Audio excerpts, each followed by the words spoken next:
In the year 1825, the Dutch Empire claimed to rule the island of Java. At the time, it was the heart of the Dutch East Indies, but today, we know it as part of Indonesia. The Dutch had maps, they had titles, they had official documents. But one man would prove that control on paper means nothing when the people on the ground refuse to be ruled. His name was Prince Diponegoro, and the war he was about to unleash would bring the mighty Dutch Empire to its knees, nearly bankrupting the entire nation of the Netherlands. This is the story of a war that changed the course of colonial history, a fight for land, for faith, and for freedom. Before the war, Java was the crown jewel of the Dutch East Indies. It was a vast green island that supplied Europe with coffee, sugar, and rice. The Dutch colonial machine was extracting immense wealth from its fertile soil. Prince Diponegoro was born here in 1785 near the city of Yogyakarta. He was a member of the royal family of the Sultanate of Mataram, but he was unlike other nobles. Instead of embracing the lavish lifestyle of the courts and cooperating with the Dutch, he chose a different path. Diponegoro lived as a religious ascetic, deeply spiritual and devoted to his Javanese traditions. He saw the Dutch not just as foreign rulers, but as a source of moral corruption. Their laws, their courts, their very presence was an insult to his faith and his people. For him, colonial rule wasn't just a political problem, it was a spiritual poison seeping into his homeland. The breaking point came in May of 1825. Dutch colonial officials, in their relentless push for progress and profit, ordered a new road to be built. But this road wasn't just cutting through any piece of land. It was planned to go directly through property that Diponegoro considered sacred, a site near Tegalreo that included ancestral burial grounds. To the Dutch, it was just infrastructure, a simple matter of logistics and engineering.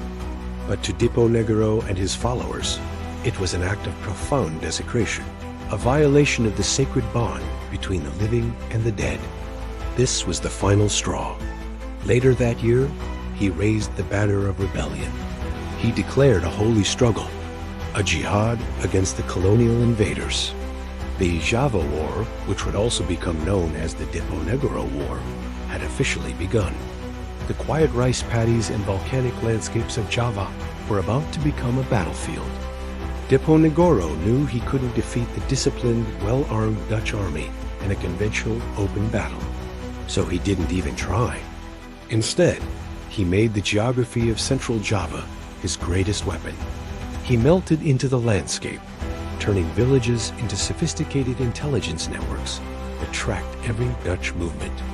The dense forests, rolling hills, and treacherous ravines near places like Begelen, Kedu, and Surakarta became his personal ambush zones. Dutch columns, marching confidently through the jungle, would suddenly find themselves under attack from all sides by fighters who appeared out of nowhere and vanished just as quickly.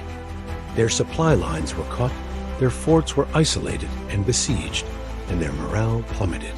This wasn't a war of grand battles. It was a war of 1,000 cuts. Diponegoro unleashed one of Southeast Asia's earliest and most effective guerrilla wars. He was writing a new rule book for resistance. By 1830, 5 years after the first shots were fired, the Java War had become a catastrophic drain on the Netherlands. It was the most expensive conflict the Dutch had ever fought in their long history of colonial expansion. The human cost was staggering. It's estimated that over 200,000 Javanese civilians and fighters lost their lives. On the Dutch side, around 15,000 soldiers, both European and local allies, were killed not just in combat, but also from the rampant tropical diseases that thrived in the jungle. But the financial cost was what truly shocked Amsterdam. The war effort was costing more than the entire annual budget of the Dutch state. The empire was bleeding money. For the first time in centuries, the Netherlands wasn't focused on expanding its global empire. It was desperately fighting just to hold on to what it already had. The resistance of one prince and his followers was pushing an entire empire to the brink of collapse. Unable to defeat Diponegoro on the battlefield, the Dutch commander, General de Kock, resorted to a final, desperate tactic: deception.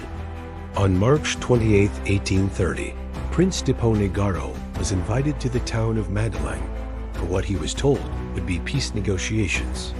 He was given a promise of safe conduct, a guarantee that he could attend the meeting and leave freely, no matter the outcome. Trusting the word of his enemy, Diponegoro arrived unarmed and ready to talk. But there were no negotiations. The moment he entered the Dutch headquarters, he was surrounded and arrested. The promise of safe conduct was a lie. The war that had raged for 5 long years and cost hundreds of thousands of lives didn't end with a climatic final battle. It ended quietly, not with a clash of swords, but with an act of betrayal. Following his capture, Prince Diponegoro was immediately exiled, sent far away from his homeland to ensure he could never again inspire a rebellion. First, he was taken to Manado and later moved to Makassar on the island of Sulawesi. He would spend the rest of his life as a prisoner of the state, never to see Java again. He died in exile on January 8, 1855, but his story did not end there. Today, Prince Diponegoro is revered as an Indonesian national hero. His struggle, though it ended in capture, sent a powerful message. It proved that a colonial power could be bled dry, not just by large armies, but by the determined resistance of a people fighting for their beliefs, using their knowledge of the land as a weapon. The Java War forced the Dutch to completely rethink and restructure their colonial rule, and it planted a seed of resistance that would one day grow into the Indonesian independence movement. Thank you for watching. If you found this story powerful, please like and subscribe for more chapters from our world's history.